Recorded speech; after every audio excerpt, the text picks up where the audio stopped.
So, item 8, not responding correctly to traffic signs. And this is traffic signs and possibly road markings as well. Was there a change of speed? Did you react to it? If you didn't, you're going to fail. If you're still doing 30 miles an hour, when you should be in a 40 and you're holding traffic up, if they start to overtake you, bang, test fail. You've inconvenienced other road users. If you're doing 40 and you pass the 30 sign and you're still doing 40 or 34 or 32, again, the examiner can fail you.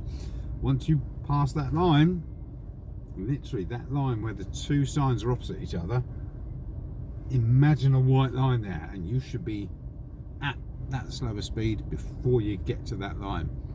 When you're increasing speed, so it goes from a 30 to a 40, or a 30 to a 50, or 30 to a 60, or 40 to a 60, on any increase of speed, it doesn't increase until you've passed the sign.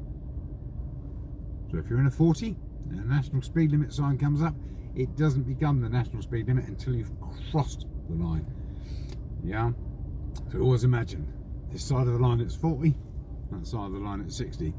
If there was a 30 and a 40, this side of the line is 30, that side of the line it's 40. You can't increase your speed as you see a 40 sign. If you're still in the 30 area, you've got to wait until you've cleared it and you're in the next area. Road markings on the road might say around about you, left turn only. Well, if you then go ahead, you're not obeying what the road sign is saying. So again, it's a test fail. You can't pick and choose. The road markings are there for your safety and everyone else's. You should do what it says. You know, you're going down a no entry road. Again, test fail. It's quite simple. Keep your eyes peeled. Look for the information that's being given to you. I mean, obviously, there are going to be occasions where road markings might be really, really faint, or road signs have got damaged and spun around with the wind. Just try and look out for other telltale signs that might give some information to you. I mean, by all accounts, if the sign's not there, they can't fail you for something that you can't see. Okay, and as much as it's really inconvenient, really annoying when there are signs that have been moved around or they've been covered by vegetation or stuff like that, try and keep your eyes peeled as much as you possibly can. If you feel at any stage during the driving test that you've been penalised for something because, hey, the sign was covered up, then that's something that you would have to appeal at the end of your driving test if you fail because you didn't see the change of speed sign because it was not there or it was covered.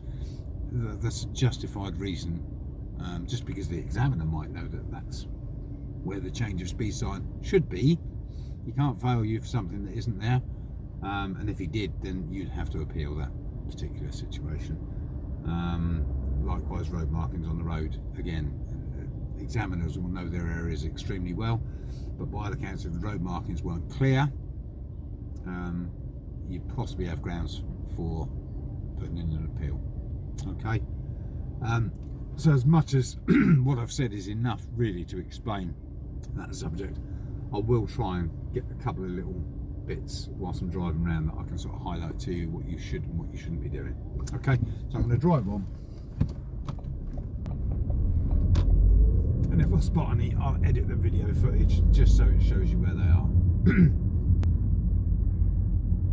This guy's going to be kind and let me through because I've already committed.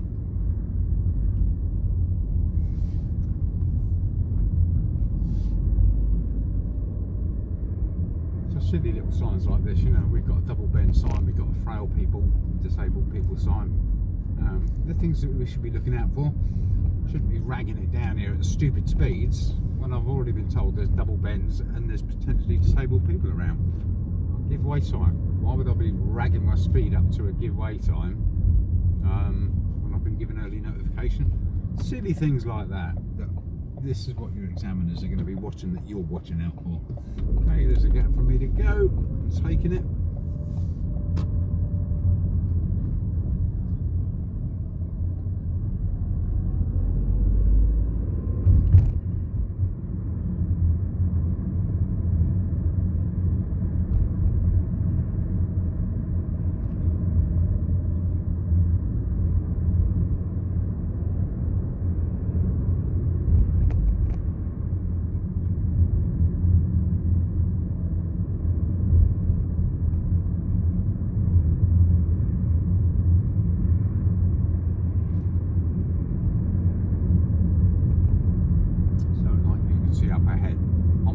hand side, no entry sign.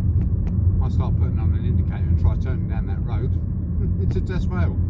Didn't pay attention to the road sign. That simple.